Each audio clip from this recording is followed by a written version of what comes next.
Hello दोस्तों। मैं हूं निकू। आज फिर से एक और सच्ची घटना पर आधारित नई कहानी लेकर आया हूं। अगर आप नए हो और चैनल को सब्सक्राइब नहीं किया है तो अभी कर लीजिए ताकि हर नई कहानी सबसे पहले आप तक पहुंचे। और हाँ, कहानी का असली अनुभव लेने के लिए ईयरफोन लगाना मत भूलना। 19 साल बाद मैं उस घर को देखने गया था। वहां की जर्जर हालत देखकर वापस अपने घर लौटा। मैंने माँ पापा को बताया कि मैं वहां गया था और उन्हें घर का हाल सुनाया। ये सुनकर माँ पापा के पसीने छूट गए। वो घबराए हुए मेरे पास आए। गुस्से में पापा बोले, क्यों गए थे वहां? उनके गुस्से में दर्द छिपा था।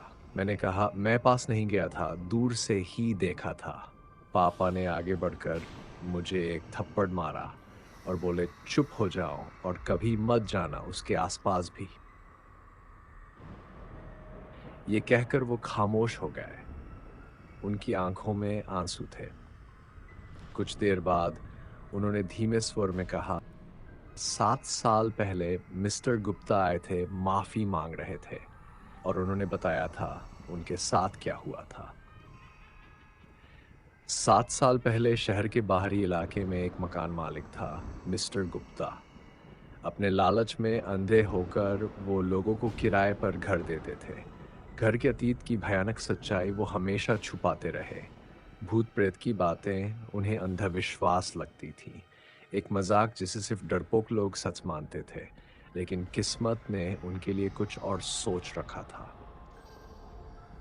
एक रात नया किराएदार घर देखने आने वाला था।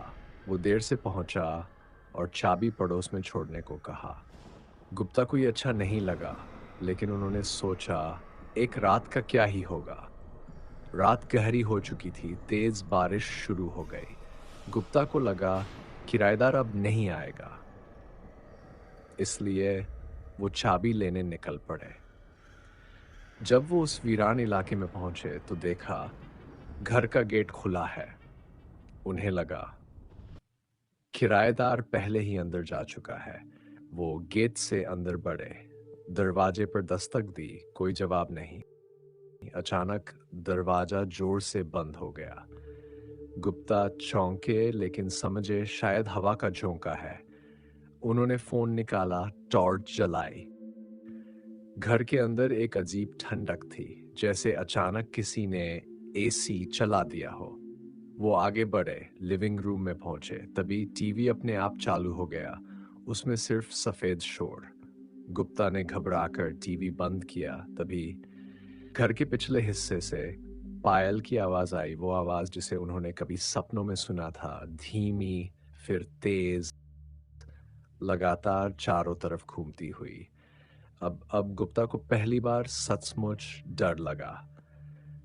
अचानक लाइटें झपकने लगीं, खिड़कियां जोर से बंद हुई, दिल तेजी से धड़कने लगा। गुप्ता चिल्लाए, कौन है वहां? कोई मजाक कर रहा है क्या? कोई जवाब नहीं, सिर्फ पायल की आवाज अब उनके कानों के पास। उन्हें लगा कोई उनके ठीक पीछे खड़ा है। वो झटके से घूमे, लेकिन वहां कोई नहीं था। फिर भी एक भारीपन उन पर टूट पड़ा। गुप्ता वहीं जमीन पर गिर गए। सांस रुकने लगी, गला घुट रहा था, आंखें खुली थी, लेकिन सामने सिर्फ अंधेरा। एक ऐसा अंधेरा जो आत्मा तक जम जाए। मौत हर पल करीब आती हुई। गुप्ता का मन जैसे खुद से कह रहा हो, अब सब खत्म। उन्होंने अपनी पूरी ताकत लगाकर चिल्लाना चाहा, लेकिन आवाज नहीं निकली। हिलना चाहा, लेकिन शरीर लकवाग्रस्त। ऐसा लगा कोई अदृश्य शक्ति उन्हें जकड़े हुए है। कुछ देर बाद अचानक दबाव कम हुआ। वो हाफते हुए सांस लेने लगे। आंखें खोली तो खुद को जमीन पर लेटा पाया। पायल की आवाज अब दूर जा चुकी थी, सिर्फ हल्की गूंज हवा में तैर रही थी। गुप्ता किसी तरह उठे, लड़खड़ाते हुए दरवाजे की ओर भागे। दरवाजा खोला और बाहर निकल गए। बारिश में भागते रहे जब तक अपने घर नहीं पहुंच गए। कपड़े भीगे हुए, शरीर कांप रहा था। उस रात उन्हें नींद नहीं आई। हर तरफ वही पायल की आवाज। वो मौत को सामने से देख चुके थे। माँ ने गहरी सांस ली और बोली, 7 साल पहले गुप्ता इसी हालत में हमारे घर आए थे, बस माफी मांगते रहे। अगले दिन उन्होंने वो घर हमेशा के लिए बंद कर दिया। कभी किराए पर नहीं दिया, किसी को वहां जाने भी नहीं दिया। वो बदल चुके थे। उन्होंने उन परिवारों से भी माफी मांगी। माँ ने मुझे गले लगाकर कहा, बेटा, हम तुम्हें खोना नहीं चाहते। उस घर में कुछ ऐसा है जिसे हम समझ नहीं सकते। गुप्ता का अनुभव इसका सबूत है। इसलिए उस जगह के पास कभी मत जाना।